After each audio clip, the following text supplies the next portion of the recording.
Bəxtiyar Vahabzadənin Yağışdan Sonra piyesindən kiçicik bir səhnəyə tamaşa etməyə dəvət edək və onu da nəzərinizə çatdırmaq istəyirəm ki, bu tamaşanın rejissoru Səməd Vurğun adına Mədəniyyət Mərkəzinin gənc və istedadlı rejissoru Şəmsəddin Quliyevdir. Aktyorları sizə təqdim etmək istəyirəm.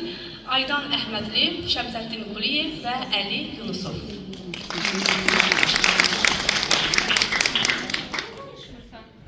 Bilirsən, yaxşı bilirsən. Başa düşürəm. Nə demək istəyirsən? Biraz da fikirləş taparsan. Cıqatay. Bacın gildəki nə məsələdir? Bunu mənə niyə deməmsən sən?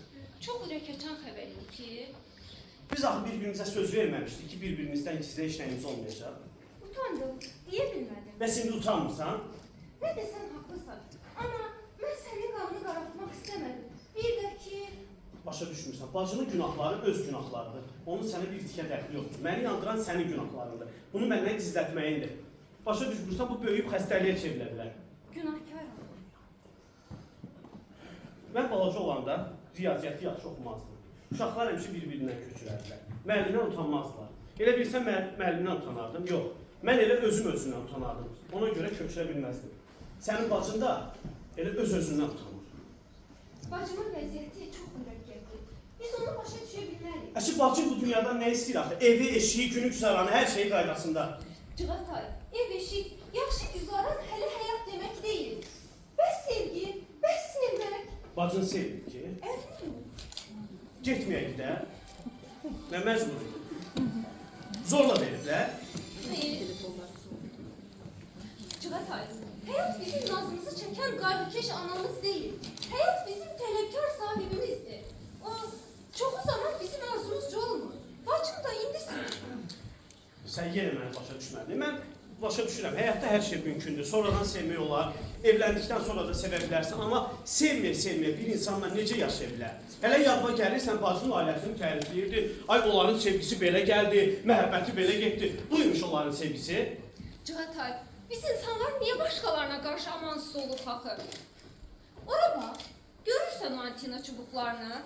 Biz insanlar onlara damlarımızın başına sancıb, dünyanın o başında yaşayan insanların dərdinə, sərinə, qəminə şərik oluruq, eşidirik, görürük, bilirik. Amma bir dam altında yaşadığımız insanların dərdindən xəbərimiz yoxdur. Öz-özümüzə qapmamışıq.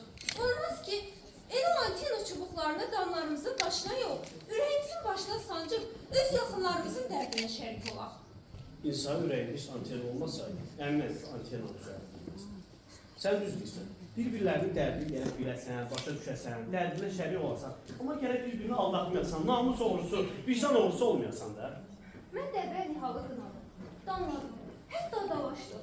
Amma sonra başa düşdüm ki, o da başqa cür bədbəxtdir. Cıqatay, həyatda elə şeylər var ki, biz onları başa düşə bilmirik. Sevmək. Sevmək. Sənin bacın əminəm ki, sevsəydi də ərinə xəyanət edir. Hə. Onda deyirlər də, dad yarım çıx əlindən. Biz Avropalı kimi düşünüb, Asiyalı kimi yaşayırıq. Avropanı gözümüzə dürtdüyünüz bəsdir. Çağ bizim beynimizi dumanlandırdı. Bəlkə biraz da uzun dərə oynayaq. Uzun dərənin axıra xaçmazda qurtarır, cavan abla. Uzun dərəyə ayağımızı möhkəm baxsaq, bizi dünyanın o başına aparır. İndi sən bizdən nə istəyirsən? Yaman yeri axşamları. Mənim ailəm də bu məsələdən xəbərdardır. Bilirsən də mənim atam bu cür məsələlərə heç vaxt güzəşt getməz.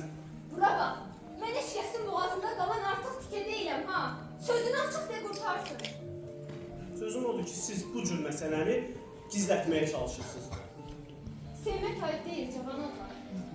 Sevib sonra qaçmaq ayıbdır. Sən də o kişinin taysan. Reyhan, Lənət olsun o sevgiyə ki, yanından bir balıcı gelib təm kimi böyür üstə düşəcək. Bacım düz deyirmiş. Sevgini də qarayaqda sınayarlar. Reyhan.